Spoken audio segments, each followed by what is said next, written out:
Bismillahirrahmanirrahim. In the name of God, the most merciful, the most beneficent. Good afternoon, bonjour, assalamu alaikum, bakhair raghle.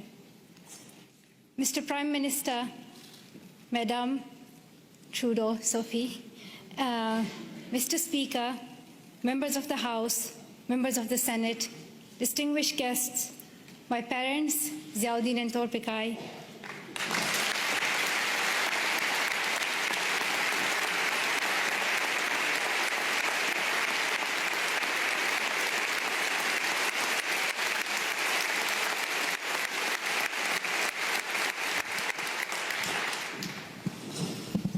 and finally, the people of Canada, thank you so much for the warm welcome to your country. This is my first trip to Canada, but not my first attempt. On the 22nd of October 2014, my father and I landed at the Toronto airport, excited for a first visit to your wonderful country. Soon we learned that a man had attacked Parliament Hill, killing a Canadian soldier, wounding others, and threatening leaders and civil servants in the building where I stand today. Canadian security officials and professionals advised us to reschedule. With sorrow in our hearts, we headed back to England, promising to return to Canada one day. The man who attacked Parliament Hill called himself a Muslim, but he did not share my faith. He did not share the faith of 1.5 billion Muslims living in peace around the world.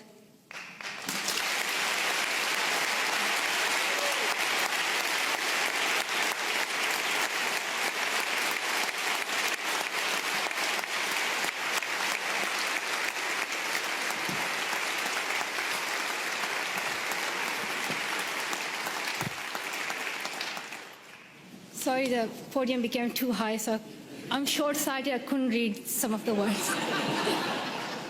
So now I can read my speech. Back to my point that the man who attacked Parliament Hill called himself a Muslim, but he did not share my faith. He did not share the faith of 1.5 billion Muslims living in peace around the world. He did not share our Islam, a religion of learning, compassion, and mercy. I am a Muslim, and I believe that if you pick up a gun in the name of Islam and kill an innocent person, you are not Muslim anymore. You and the person who attacked Parliament Hill and all these terrorists do not share my faith. Instead,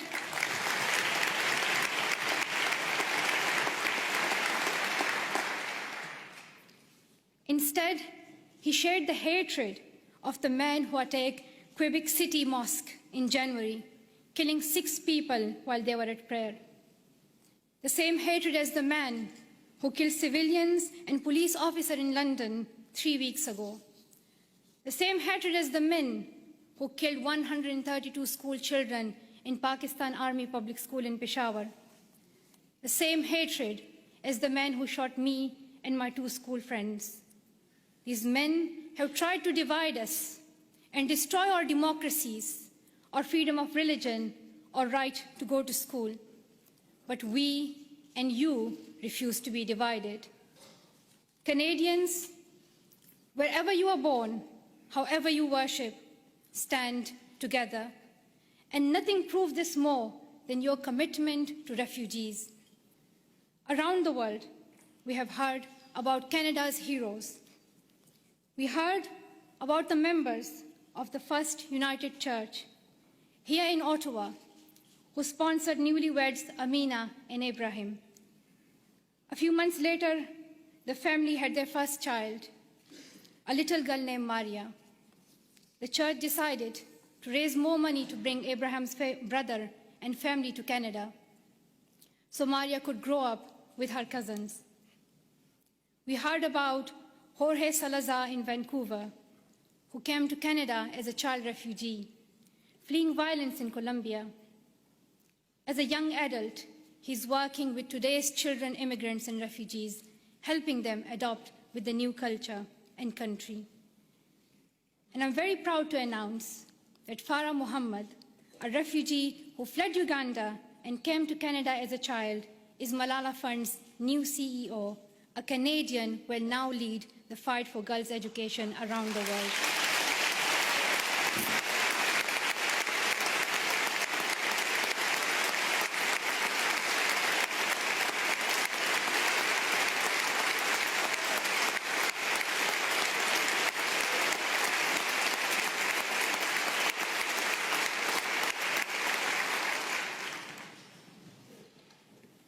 Many people from my own country of Pakistan have found a promised land in Canada, from Maria Topikai Wazir, a famous squash player, to my relatives here today.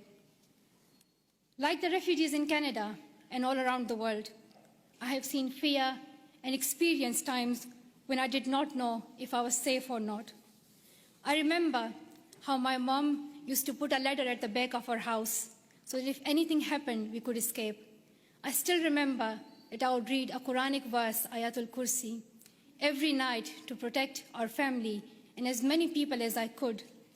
I felt fear when I went to school, thinking that someone would stop me and harm me.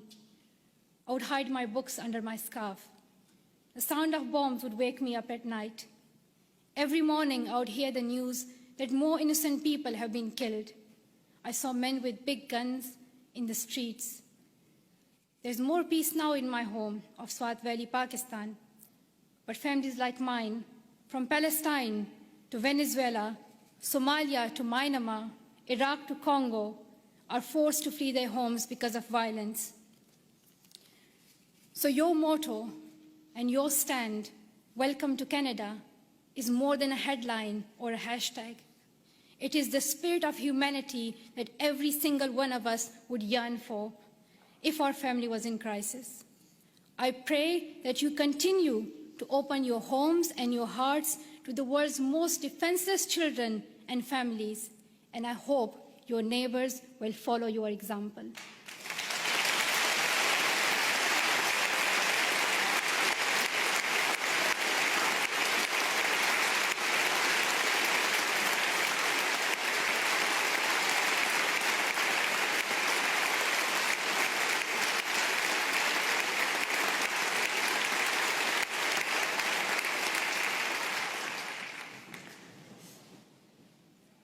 I'm humbled to accept honorary citizenship of your country. While I will always be a proud Pashtun and a proud citizen of Pakistan, I'm grateful to be an honorary member of your nation of heroes, though I still require a visa. But that's another discussion.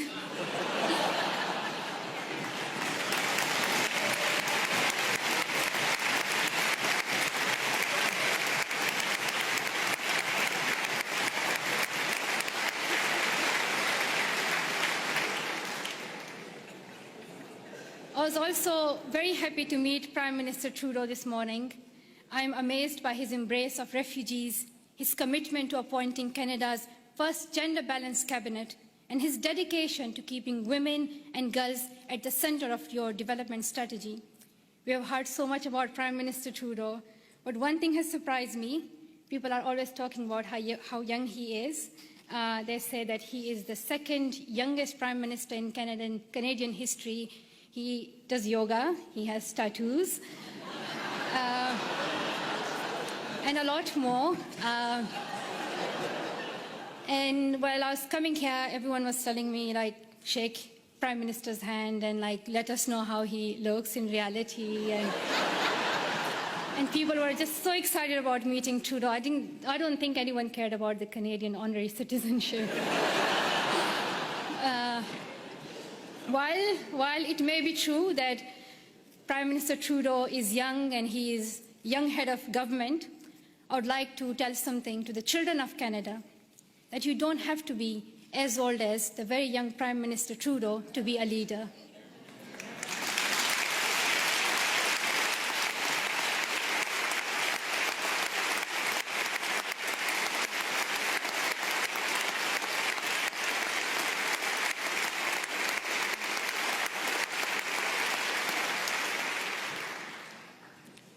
I'm like on still page 7, so there are like a lot left. So if you do the standing ovation again and again, you'll get tired.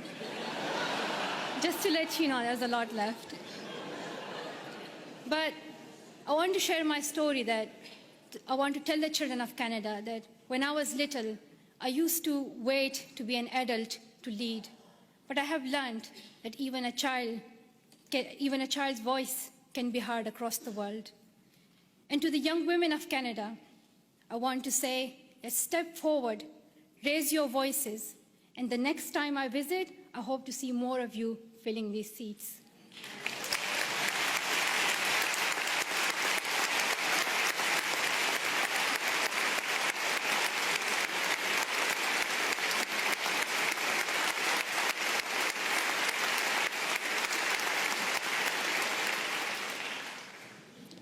And to the men of Canada, be proud feminists and help women get equal opportunities as men.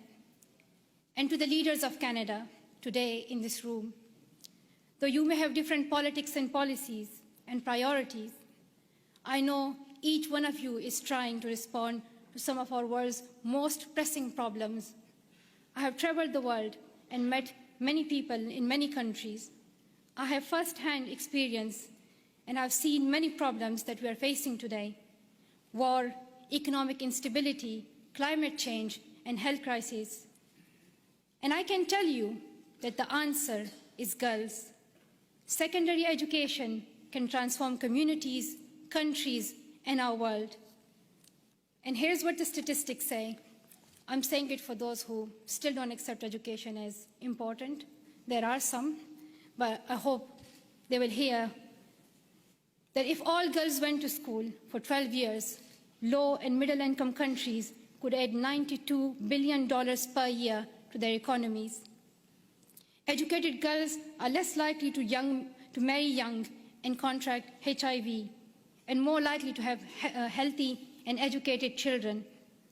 The Brookings Institution calls secondary education for girls as the most cost-effective and best investment against climate change. When a country gives all its children secondary education, they cut their risk of war in half. Education is vital for the security of the world because extremism grows alongside inequality. In places where people feel they have no opportunity, no voice, no hope. When women are educated, there are more jobs for everyone.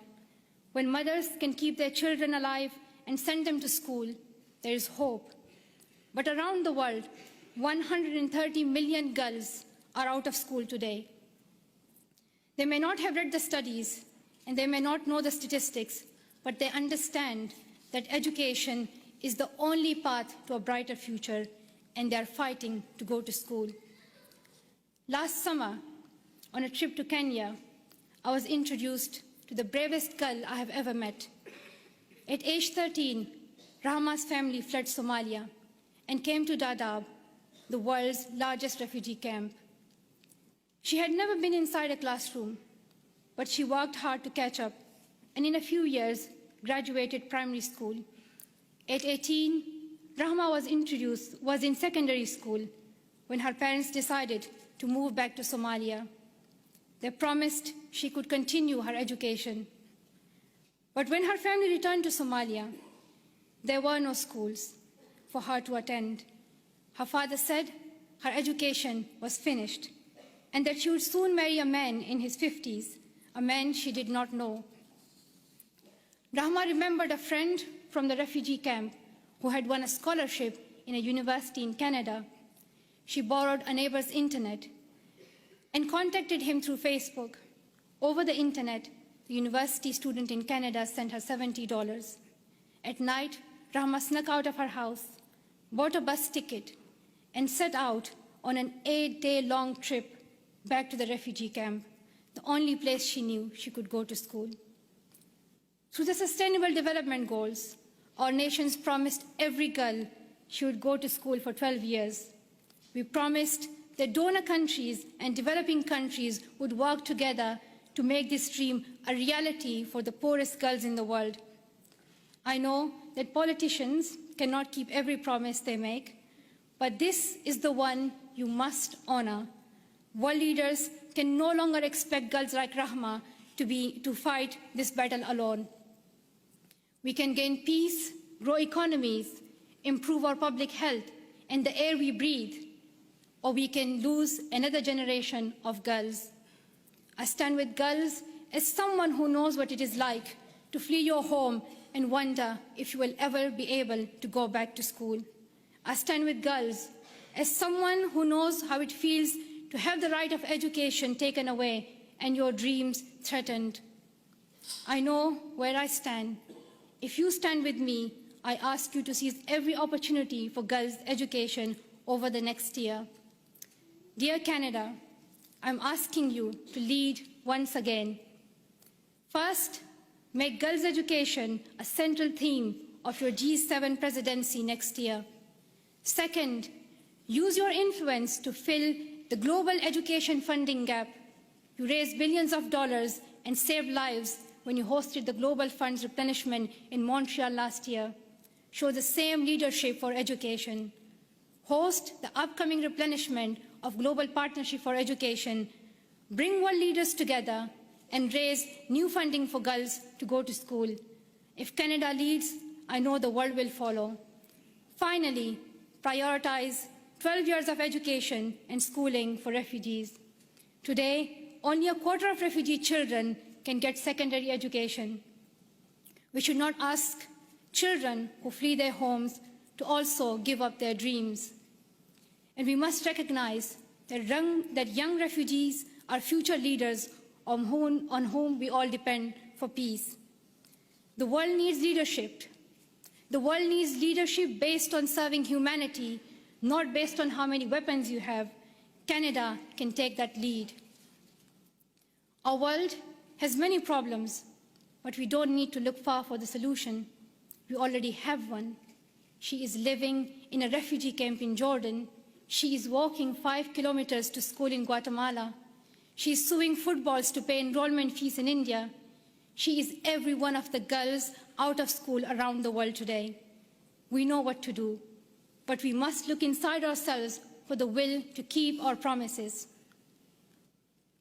Dear sisters and brothers, we have a responsibility to improve the world.